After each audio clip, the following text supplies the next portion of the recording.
Hello everyone and welcome back to the Balanced Student Podcast. I'm your host Aria Emily and today we're talking about how to balance studies and life, specifically in uni. This is something that one of my followers requested and she sent the most beautiful message. If you're listening to this, you literally made my day. It was so sweet. This is the episode that you requested, so I really hope that you find it helpful.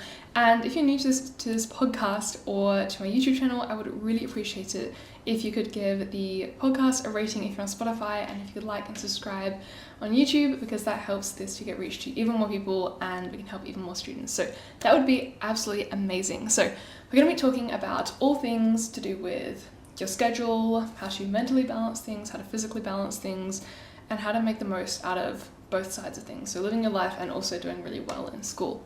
Now, before we get into it, I just want to give a little quick life update. So with Academy, if you guys have been following my Instagram or if you're on my mail list, then you would know that we're going through a lot of renovations at the moment. And there's been a lot of work, more mentally than physically, to be completely honest, with working out how we can do things best to provide the best possible services to our clients and ensure that our students get the best possible results. I did, however, have my last exam for first year medical science last Thursday. And oh my god, I feel so much better. I actually really enjoy studying and I love this degree, but it was 2 weeks after all of my classes and my last exams had finished. I just had this one exam left and it wasn't even that much work. It was just that mental thing of having it in the back of my head when I just wanted to continue with my life and, you know, just get on break and just not have to think about it anymore. So I am now free and it's an amazing feeling, and now I've got time to focus on the podcast, focus on the business, and just live life and be awesome. So yeah, all right, let's get into the actual episode. Number one thing to balance your studies and life is to write out your priorities, because you can't balance things if you don't actually know what you want to be balancing, because there's no point trying to balance all these things if you actually don't care about any of them, okay? So number one, get a piece of paper and write down, first of all, just everything in your life, and then figure out the top 5 priorities. So for me, that is my family, my health, my business, my studies, and probably my finances. Write out those 5 things and that is going to form really the foundation of everything else that we do. Because if you think that, oh my gosh, I really need to balance my studies and my social life, but socializing isn't your number one priority, guys, socializing is still important, don't completely abandon it. But if it's a lower priority than perhaps your finances are and building wealth for yourself in the future, then the amount of time that you dedicate towards either of them is going to be a bit different, if you know what I'm saying. Okay, and by the way, guys, just a quick hint is that none of these tips work unless you actually do them. So if you're sitting here listening to this episode and you're just going on your walk or whatever, and you're not doing them, then I hate to break it to you, but it's not going to work. You actually need to sit down, get out a notebook and write these things down and actually do them in your life, okay? Because you will not see results on things that you don't do, okay? I can't stress that enough. So please grab a notebook and write out your 5 top priorities, and then we will move on.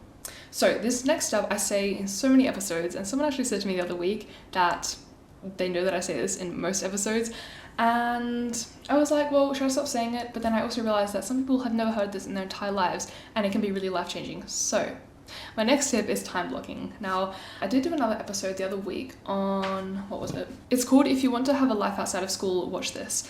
It's sort of similar to some of the things that we're saying in this episode, but this is more if you're in school and you want to make sure that you're seeing your friends and doing cool things in your life. I do talk about time blocking in there and also a lot of other episodes, but if you have not listened to my other episodes before, or you just want to hear it again, time blocking has helped me so much in my life, and I'm going to break it down for you. So number one, get up a calendar. I personally prefer a digital calendar because when things happen and you need to change them around, it's a lot easier than erasing something and rewriting it. Otherwise, you get a whiteboard because that's also easier to maneuver because, you know, guys, things happen, life happens, sometimes plans need to change, and that is okay. So grab yourself a calendar, preferably a digital one. Also put it in weekly schedule mode. It's going to be easier than monthly or daily. So put it in weekly schedule mode, and first of all, block in all the mandatory activities that you have. So whether that is your classes at uni, whether that is your work shifts, a meeting with your friend every week, all those things that you have to physically be at and that you are required to be at and there is no flexibility around it, put them in first. For example, last semester that meant for me being at uni from 9 a.m. until 3 p.m. pretty much every day, and on weekends I would have tutoring shifts from like 1 till 4, and then maybe Sunday I would have a catch up with my grandparents. So block in all those things first. Now, this thing I haven't actually mentioned in some of my other episodes. Usually I say block in rest first. However, I want to say to you guys, schedule in whatever you have most trouble finding time for first. So for some people that can be, I never have time to study because I'm always hanging out with my friends. In that case, you would block in your study sessions first. However, if you are always studying and you never have time for your friends, or you never have time to go for a walk, block in time with friends and time to go for a walk first, okay? I think that will work a lot better.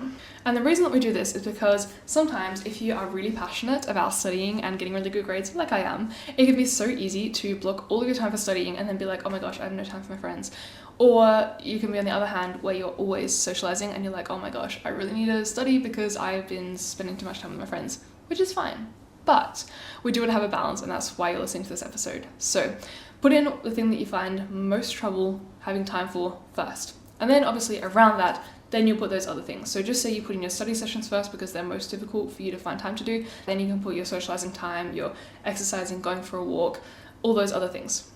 Now, if you are like what I used to be like a few years ago and studying all the time, then that part of that balance is going to look like cutting down how much time you study, because I used to be studying 15 hours a day, and that was not too good for my mental or my physical health and just my balance in life in general. So what I would recommend if you're in that situation is to really focus on studying more efficiently. Actually, I would recommend to most people to study more efficiently, because a lot of us spend a lot of time on study methods that take a really long time, like 4 hours of rewriting notes, which is what I used to do, and have a very low yield in how well you actually understand things and how big of a difference they actually have on your grades. So instead of doing those hours and hours of writing notes, I really want you to focus on shorter amounts of time, but more value packed and more difficulty of your studying in that time. For example, you can spend 4 hours rewriting notes. It is really easy. You don't learn very much at all.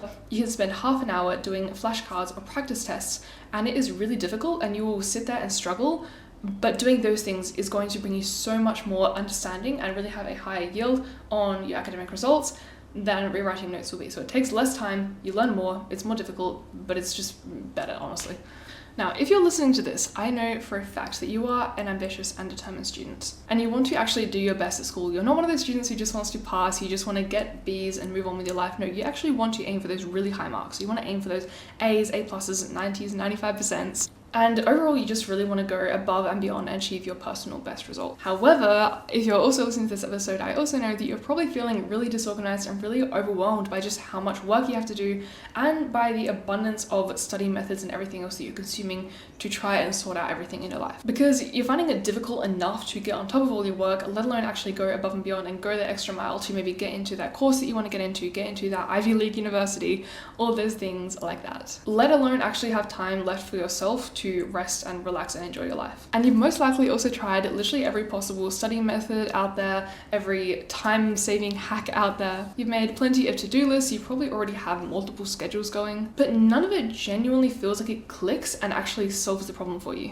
And if you're listening to this, I know that you work ridiculously harder than most other students your age. And even despite all that work, it never quite feels like enough. Now, if you're sitting there thinking like, girl, how do you understand exactly what I'm going through? That is because I have been exactly where you are. And because of that, I really want to work with you. Because you are exactly where I was about 3 years ago. So like I said at the start of this episode, I used to be studying 15 hours a day. I was getting pretty alright results, but I was really burnt out. I was stressed, I was anxious, and I still wasn't where I wanted to be academically or in life.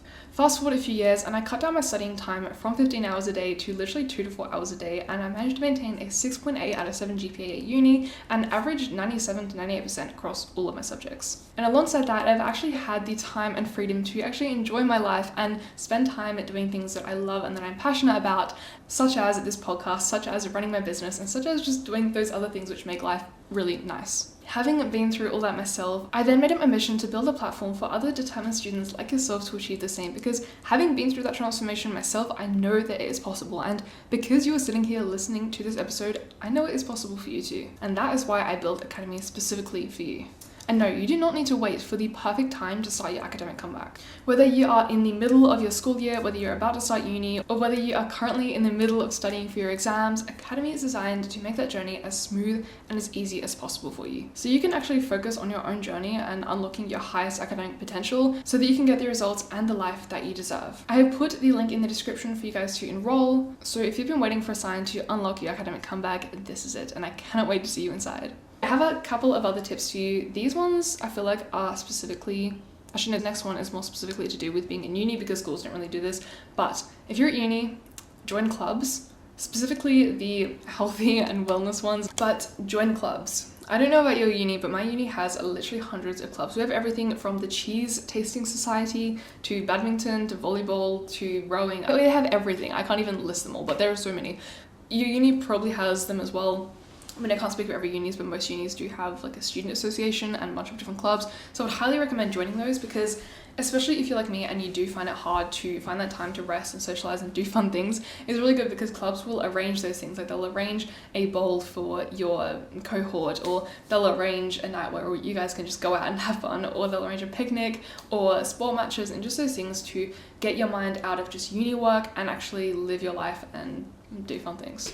Also on that, something that can be really helpful if you're struggling to balance studying and your social life is to actually combine the two and do group study sessions. I really want to start doing more of these. I've done a few of them before and they are so much fun. There has to be a balance though between chatting with your friends and studying, because we all know what happens if one person wants to get up and get food and then everyone goes with them and you don't get anything done. So it is important to set an agenda for what you want to get done and make sure everyone is clear on that.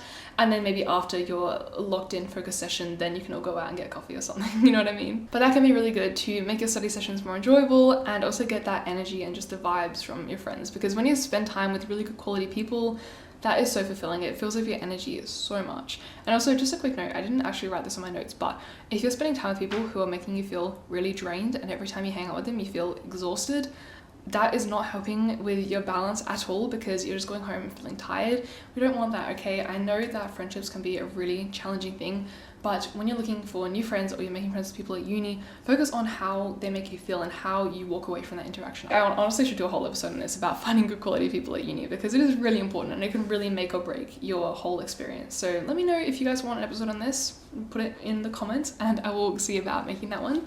But think about how the people around you make you feel. And this is my last tip for this episode, is to look after your health and well-being no matter what, okay? This is a mistake that I have made multiple times over the years, and I'm a lot better at now, but still do occasionally make the mistake of sacrificing my sleep to get more work done, sacrificing making a healthy lunch to reply to emails or do extra flashcards, or sacrificing exercising, going out with my friends, and enjoying life. And I've said that so many times this episode, but it's so important to enjoy your life, guys, because when you graduate uni, you're not going to remember sitting at your desk studying, but you are going to remember those times that you made an effort to make life enjoyable. What I'm saying here is that if you don't look after your health and your well-being, you will not have the energy to do uni or do life. You will just not enjoy any of it because you just won't have the energy to, okay? So please, please, please prioritize getting 8 hours of sleep. Prioritize eating healthy food and not just eating 2-minute noodles. I know it's easier, I know it tastes good, but seriously, think about your energy and think about how this is going to affect all of your life, because if you're constantly putting in like crappy food into your body, and you're going to feel so much more tired. So if you're sitting down to study and you're like, I have no energy, chances are it's probably either you're dehydrated, you haven't got enough sleep, or you're not eating foods that are really meant for your body. All right, okay? I know it's annoying to hear this and you've been told it lots of times, but I promise you it is so, so important, and it will help you so much. I think I should also make an episode on that, like health and well-being for students. Let me know as well if you guys want that episode, but that is all the tips that I do have for you guys today. So I really hope that you guys enjoyed it. Please, again, rate this podcast on Spotify. I think we're at over 100 ratings now, which is awesome. And that's really amazing. That's helping you guys so much. So if you guys could take the 5 seconds that it takes to rate the podcast, and if you want to hear more from me, please do subscribe on YouTube and I will make some more videos. But yeah, as I said before, please leave any podcast requests in the comments, and yeah, that is it. I hope you have the most lovely week, guys, and I cannot wait to see you in the next episode. Bye bye.